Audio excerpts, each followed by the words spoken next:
Principios espirituales que glorifican a Dios.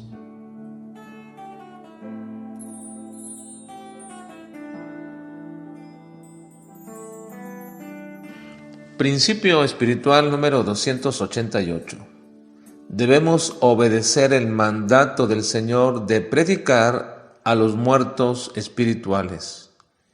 Ezequiel capítulo 31 al capítulo 40. Existe una aparente incongruencia dentro de las responsabilidades cristianas que Dios ha demandado de nosotros, porque muchos piensan que es inservible y a veces hasta imposible el hecho de que prediquemos la palabra de Dios a la gente perdida en el pecado de este mundo.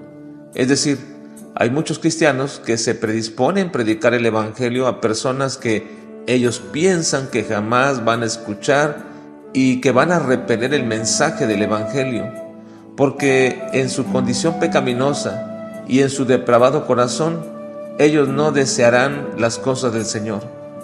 Ahora, en esta forma de pensar hay algo correcto, pero también mezclado con algo incorrecto. Lo correcto es entender que las personas de este mundo, todas están muertas espiritualmente y que por supuesto, por naturaleza, van a repeler las cosas del Señor. No buscan a Dios, como decía el apóstol Pablo. No hay ninguno que sea justo. Pero suponer que porque su naturaleza es así, entonces jamás podrán responder al Evangelio, es también un error. Entonces, todos estaríamos condenados y sin ninguna posibilidad de salvación. Y es aquí donde se encuentra la incongruencia del pensamiento de muchos cristianos. Porque entonces nos preguntaríamos, ¿a quién le deberíamos predicar el Evangelio? ¿Para quién deben ser las buenas nuevas? Y entonces suponemos bajo esta perspectiva que existe gente que sí necesita o que es digna de recibir el Evangelio. Y normalmente estamos pensando en aquellos que suponemos que son buenos, pero aquí es donde está nuestro error una vez más. Ninguno hay bueno, y todos están en la misma condición de pecado y de condenación.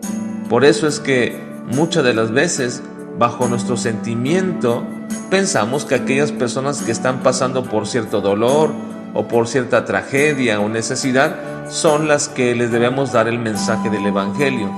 Pero no pensamos que aquella gente que hace el mal y que comete delitos abiertamente, les deberíamos de dar el mensaje de salvación.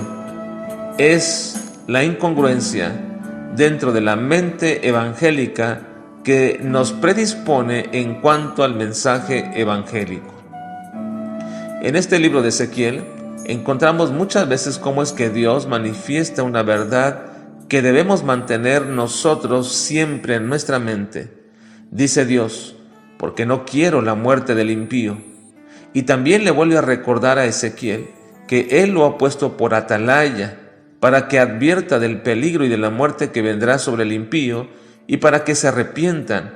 Y algo peculiar aquí es que precisamente el mismo pueblo de Israel, cuando escucha el mensaje que Ezequiel recibió de Dios, diciéndoles que el que es justo, pero hace impiedad apartándose de la justicia, entonces morirá. Pero el que es impío, y si se arrepiente y se aparta de su impiedad, entonces vivirá.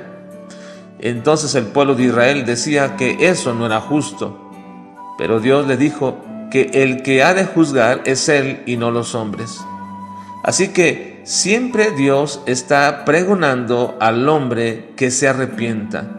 Y es aquí donde Dios manifiesta cómo es que su obra maravillosa de dar vida nueva a todo aquel que está muerto es una obra grandiosa que Dios solamente puede hacer. Le dice a Ezequiel que hable palabra a unos huesos secos que estaban en un valle, porque aunque le parezca imposible que esos huesos vuelvan a cobrar vida, Dios le dice que lo hará por medio de su palabra y de su espíritu. Así que mediante esta experiencia que tuvo Ezequiel de ver cómo al profetizar la palabra de Dios y pedir al espíritu que viniera sobre los huesos, estos volvieron a la vida y formaron un ejército de personas. Esto nos enseña también a nosotros que cualquier persona, por más que manifieste su pecado y que sea evidente que está muerto espiritualmente, Dios puede hacer una obra milagrosa de volverlo a la vida. Si tan solamente nosotros obedecemos el mandato de predicarles el Evangelio, entonces Dios, en su obra soberana, determinará mandar al Espíritu que le dé nueva vida. Veremos entonces el mayor de los milagros que jamás hayamos visto en nuestra vida, pero que nosotros mismos hemos experimentado: el volver de la muerte a la vida, a una nueva vida en Cristo Jesús.